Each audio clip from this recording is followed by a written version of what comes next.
Hey, Shalom, Shalom. First off, give all praise, honor, and glory unto unto Yahweh, Yahweh, Ba'ashem, Ba'ashem, Yahweh Shai, Yahushai, Ba'ashem, Ba'ashem, Rakam Kodash. Give double honors to the apostles and the elders of GMS. Salutes and honors to the elect, all the brothers across the four corners who are enduring in truth and sincerity, all the men and women who follow. This is the brother Karatazah. This is Brother Yatzazakba. This is GMS for Nebraska coming back at you with another lesson through the spirit and power of Yahweh Shem Yahweh Shai. I'm not sure what we're going to title this one, but just wanting to give some evidence and proof on the Native Americans, which is the tribe of Gad, also the tribe of Reuben, being the Seminole Indians, but um, of them being Israelites, and how there's a lot of evidence and facts that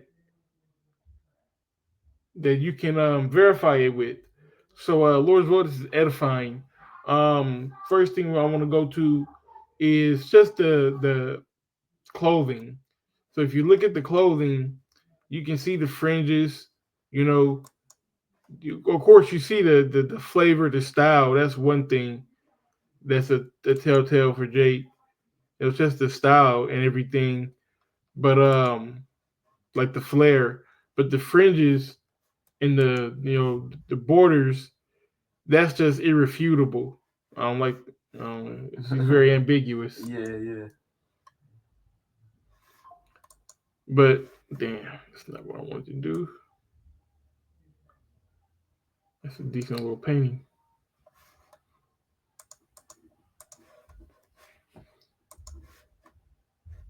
We're gonna keep that tucked. But yeah. So I mean, you can see the style of clothes that we wore. This is just one of the signs, that we are truly Israelites. We being, when I say we, I mean the Native Americans, the Gadites. So let's get the scripture real quick. This is Numbers chapter 15, verse 37. And the Lord Yahweh spake unto Moses, saying, Speak unto the children of Israel, and bid them that they make them fringes in the borders of their garments throughout their generations. Yeah, so when you look, you can see the fringes on the border of their garments. All right.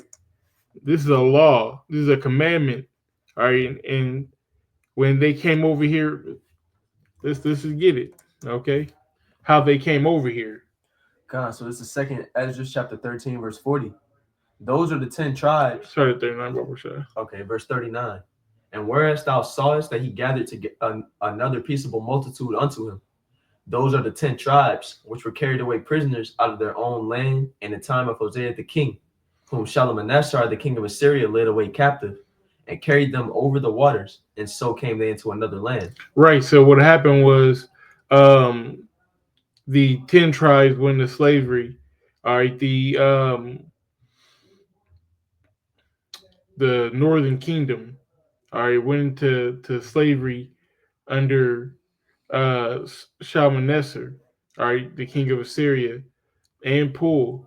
Pul also took us into captivity, but we were put into two cities on the water. So let's pull up a map real quick of the area. We'll have to get a few maps to do it justice.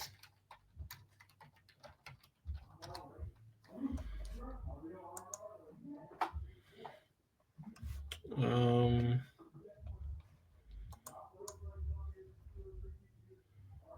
no, that's not what I want.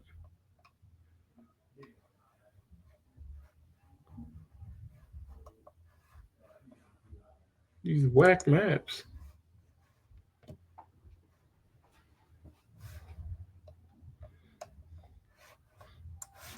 Let me pour this over here.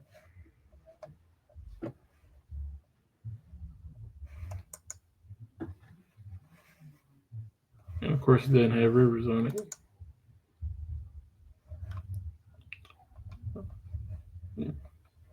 Is it that difficult to find a decent map?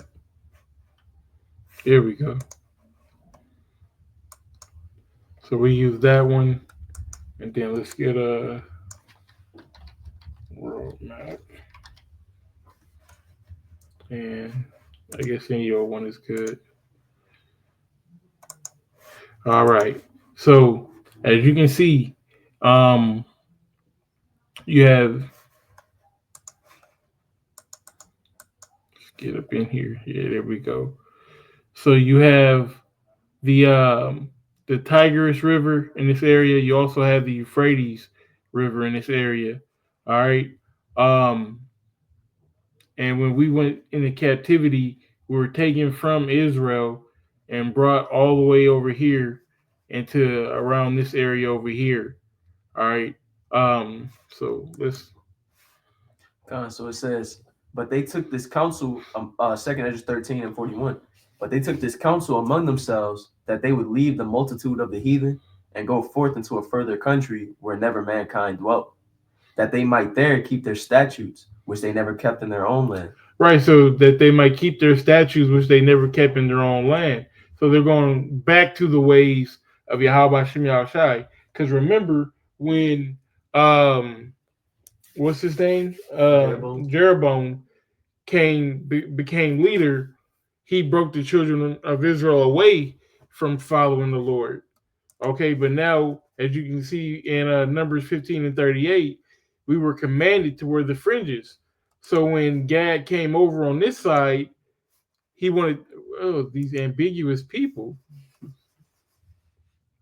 He wanted to keep his statutes, so he went what? He went back to wearing the proper attire. Okay, so let's finish this over here. Verse 43, and they entered into Euphrates by the narrow places of the water. For the Most High then showed signs for them and held still the flood till they were passed over. Right, so you can why to give that's just childish. So they were in the Euphrates, okay, and they came into um they took the Euphrates basically down to the Persian Gulf, okay, and from the Persian Gulf, you can navigate out of that, and then so this is the Persian Gulf. All right, they came out of the Persian Gulf and under Africa. Now, I want to key in on a point because it said that the Most High held still the flood. Now, this area is what's called I believe, the Agulhas Current. Now, the Agulhas Current is basically this warm Indian Ocean water, and this cold Atlantic Ocean water, you know, flowing and mixing together with this Southern Ocean water. Just all these currents are flowing and mixing together, and it will literally turn your boat from going this way back to this way. All right, and send you back where you came from. But it said that the Most High held still the flood. You can do your research. This is some of the most turbulent water on Earth. I would say right underneath Africa and underneath South America. It's also one of the main reasons why they wanted to do that. Panama Canal. The Panama Canal, of course, to get from New York to San Francisco quicker, but also you don't want to deal with nothing down there. You don't want to deal with that. But kind of that proves that point that Jake wanted to keep the law, statutes, and commandments in America. Okay, so that's where we get the clothing. You had something? Yeah, because the Northern Kingdom was just going into all type of idol worship, worshiping other false gods ever since Jeroboam had took over. But like the scripture said, they wanted to keep the right ways when they came over here. So when they came over here, they started back worshiping the Most High. We can get those screenshots, Baba Bashar. Kind.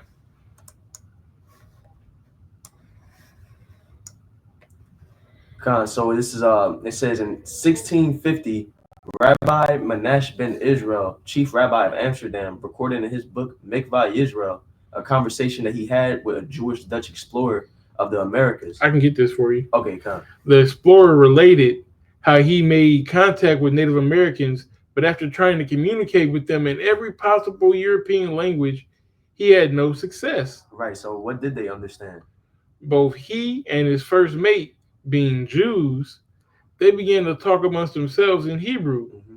To his utter amazement, upon hearing them speak Hebrew, the American chief responded saying, Shema Israel. Right, which we're going to get into a bit more here soon on how the natives spoke Hebrew, you know. But that's just starting it off right there. So let's get this. All right, in 1775, Englishman James Adair, after living with the Native Americans for 40 years, recorded his experiences and published a book about them in London titled The History of the American Indians. Hmm. Almost his entire work is dedicated to documenting and proving that Native American tribes of the Central and Southern Territories were definitely of Jewish origins, Hmm. and to his day, and it's like into his day, maintained a sizable amount of their ancient Israelite Right, heritage. they maintained that ancient Israelite heritage because that was their whole goal in coming over here. They wanted to get back into keeping the ways, which we showed how they would dress, but it goes deeper than that. It's going to bring it up here soon. Among the points of similarity between the Jews and the Indians, Adair emphasized the divisions into tribes. Right, right there, the division into tribes, which the natives are known for that. They have many different tribes, like the Blackfoot, the Cherokee, things like this. But you can kind of liken that to how you had the 12 tribes of Israel. They were kind of in that same mindset on splitting themselves up. Yeah, because we were definitely divided by tribe, but within the tribe, you had your clan, your family, Hmm. because, like, for example, let's say you were of the tribe of Judah, and Judah had two sons. Well, that's two different clans, Hmm. or say like you're from, and I'm just throwing some numbers out there. Don't quote me on this. Say you were from Naphtali. Naphtali had 8 kids. Whichever son that you were under, that will be like your clan, Hmm. and that's even further dividing. Um, the children of Israel, and then even by clan, your direct family. So that's us. Come. It says notions of theocracy. Right. What's a theocracy? A theocracy is a form of government that's ruled by basically serving a higher power. That's the most important part holding together that form of government. We could probably look it up to get a better definition of it. Con. Let me see.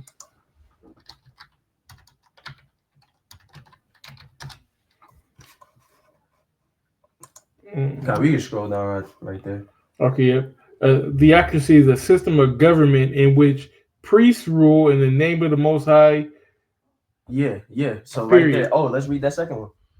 The Commonwealth of Israel in the time of Moses until the election of Saul as king. Right. So the Israelites, when you read in the scriptures, we ruled in a theocracy. That's our culture. In the kingdom, it's going to be a theocracy. We're going to be ruled under by Yahweh Shai, under King David. But it's a system of government where the Most High holds the supreme power.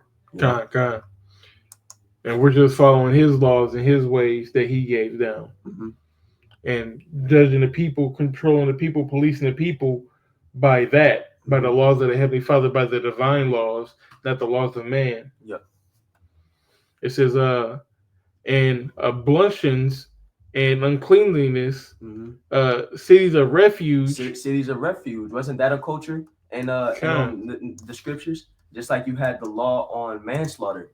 If you were to commit, manslaughter, there was a city of refuge that you would run to, so that um um the family of whoever you killed, it was a protection. this is Numbers 35 and 6. It says, and among the cities which ye shall give unto the Levites, there should be six cities for refuge, which ye shall appoint for the manslayer, Hmm. that he may flee thither, and to them ye shall add 40 and two cities. Right. So there you have it right there. You know, that was a part of our laws, that was a part of our culture, and they were keeping that same way over here in the Americas. Kind. It says cities of refuge and similarities in the life cycle practices such as divorce. So what does it say in the next line?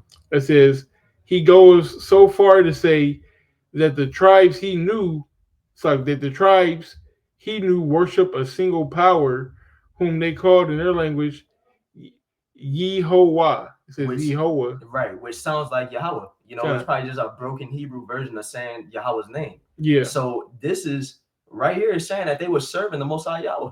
Yeah. You know, there's something else in the next screenshot. That's all you know. I want from this. It says even President Thomas Jefferson in 1803 was aware of Adair's book and made mention of it in one of his letters to John Adams. Jefferson quotes Adair's belief that all the Indians like of American are descended from the Jews. Mm-hmm. The same laws, usages, rites, and ceremonies, the same sacrifices, priests, prophets, fasts, and festivals, almost almost the same religion, and that they all spoke some Hebrew. Right. So down to the different feasts they would keep, the fast they would keep, the ceremonies. It was all I won't say paying homage, but in the realm of what we would do in ancient Israel. You know, which do you want to bring this up? I want to get that here in a second Okay. because I got some more that we can build with that. Okay. So this is from fairlatterdaysaints.org. You want me to read it for you? Yeah, Baba Shah. So this is Hebrew and Native American languages. It says, question: have any relationships been found between New World languages and Hebrew? So it says the Book of Mormon text suggests that Lehite language had. Yeah, I'm not even worried about all of that. Con. We're gonna just get to the nitty gritty.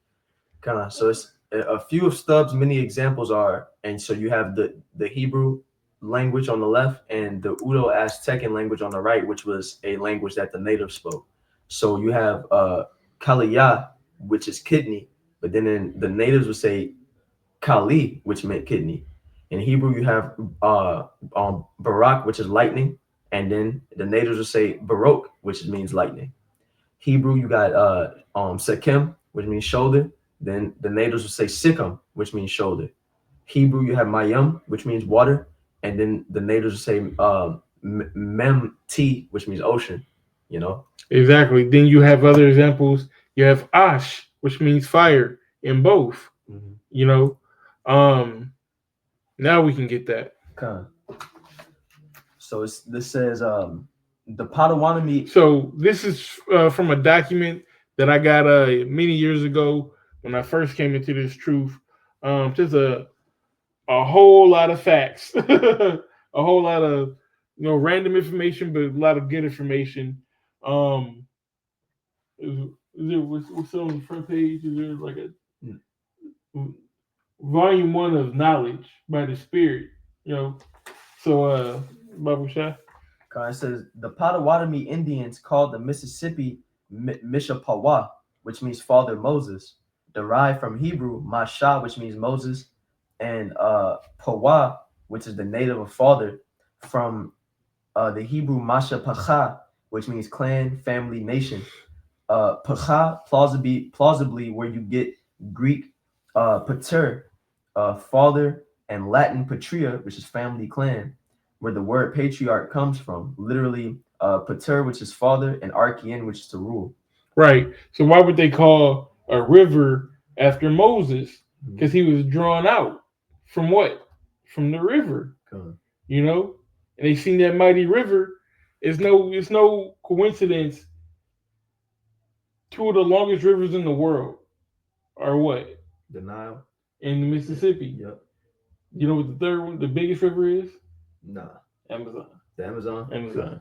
But the Mississippi, I believe, is number 3, and the Nile is number 2, I believe. You know, we can check that out later on. But there's a little bit more to this. It says Mount Elias in U.S. Canada, aka Mount Saint Elias, named after the prophet Elijah. Ohio is corrupted Yahweh from Yohiwa from the Yiddish, Yehovah from Paleo Hebrew, Yahweh. Let's get a picture of this. It's pretty dope. That's a pretty dope scene. Mm-hmm. That's Mount Elias. Said it's named after Elijah. Yep. Con. And then Ohio is from Yahweh. There you go. But hey, there's so many other words. Like all these, like a bunch of cities, states. Omaha is an Indian word. You know, Okay. Potawatomi, Oklahoma. Yeah, You know what Oklahoma. I'm saying? And it's Tulsa. countless, bro. Go to Florida. Go to Florida. Everything is named after Gadites. You know, but what else? We got here we go. So this is from LinkedIn.com. It says clues connect Native Americans and ancient Hebrew Jews. And then we got up here the Lost Luna Stone. Yeah, so we're going into in that what you're reading about the language. You know, with matter of fact, where did I put it? Did I lose it? What's that? There we go. There we go. We were reading over here. I believe was it in this one? How they Um, started speaking Hebrew, and that's what he understood. yeah, but I think yeah. So the basically going back into the language, you know, um, you can see that the language is being put put to use. Mm-hmm. You know, um, we'll put this in the description if you want to go through it. It's a lot of bones and everything, so you can't just Esau don't want this information to come out, Mm-hmm. so he'll put 10 truths with 100 lies. Yeah. You know what I mean? So you definitely have to fish for this information. Did you want to get this Corinthians? Yeah, I was just about to read the Great Spirit part that I had. Con. So this is from Wikipedia talking about the Great Spirit. It says the Great Spirit is an omnipresent supreme life force, generally conceptualized as a supreme being or power. In the traditional religious beliefs of many, but not all, indigenous cultures in Canada and the United States. And then basically, when you go into it, the Great Spirit, the natives would refer to it as Father. They basically recognize this Great Spirit as the one true power. And we already know that they was using the name Yahweh. So who do you think that this was referring to? But we have here in 1 Corinthians 8:6. But to us, there's but one power, the Father, of whom are all things, and we in him. And you see that the Jews here in the New Testament, this is, Paul writing this letter of that one power, the Father, but all throughout the scriptures, we worship the Heavenly Father. And you see that this great spirit that the natives worship was just a father. Con. And then that was basically it to that. We Okay. still got the Revelation 12 as well. Con. Because well, let's get that, and then we'll just go back and we'll double back to that. Okay. So this is 1 Corinthians 8:6. It says, but to us there's but one power, the Father, Mm-hmm. of whom are all things, and we in Him, Yep. and one, the Lord Yahweh Shai Mashiach, by whom all things, by whom are all things, and we by Him. Right. Right. Did you want to bring out something with that? Oh, so like, no, Well, I had just, but here, I'll read something else off of this real fast. Um, well, yeah, I mean, because you just read that, Con. they called their God pretty much the Father. Mm-hmm. So that's a one on one. They worship. We already just spoke about how they had a theocracy Mm-hmm. and they ruled by you know basically quote religion. Oh, so like, I got one more thing off of this. Yeah, It says, in the Haudenosaunee tradition, the Great Spirit is known as the Creator. Haudenosaunee's men, let me see. It says, it's characterized as the Creator that lives in all of us. It's in the sun, it's in the moon, it's in the stars, and the water. It's in the earth. You know. yeah. Hey, and that's Yahweh. He is, the existing one. He's everything, and it's the same in Gadite culture for a reason because they're Israelites, and just jumping back off the hills of the Los Lunas stone, amongst everything else, man. This is Revelation 12:16. It says, "And the earth helped the woman." All right, and the earth opened up her mouth and swallowed up the flood, which the dragon cast out of his mouth. God, it says the earth helped the woman. How did the earth help the woman? Where you have different artifacts like the Lost Lunar Stone, which gives us the evidence that we need to know who we are today, to know Yeah, who the true Israelites are. You know, to put the dots together, connect everything, and it says that the earth helped the earth opened up her mouth and swallowed up the flood, which the dragon cast out, which is all the lies that Esau cast out. We just said that he'll put 10 truths for the 100 lies. yeah, You know why? Because he wants to bury us. He wants to cover this information. You know, but you can only do for the truth. You can't do against. You can be finding yourself fighting against the Most High. All right. And hey, everything's gonna come out through the spirit and power of Yahweh Shem Shai. And Lord's will, this is edifying. You had anything else that you wanted to go into? now Hey, so we give all praise, honor, and glory unto unto Yahweh, Yahweh, by by Hashem, Hashem, Yahweh Yahweh Shai, Shai, by by Hashem Hashem, Sarkadash. Rakakadash. Give double honors to our apostles and elders of GMS. Salutes and honors to the elect, all the brothers across the four corners who are enduring in truth and sincerity, all the men and women who follow. Shalom. Shalom.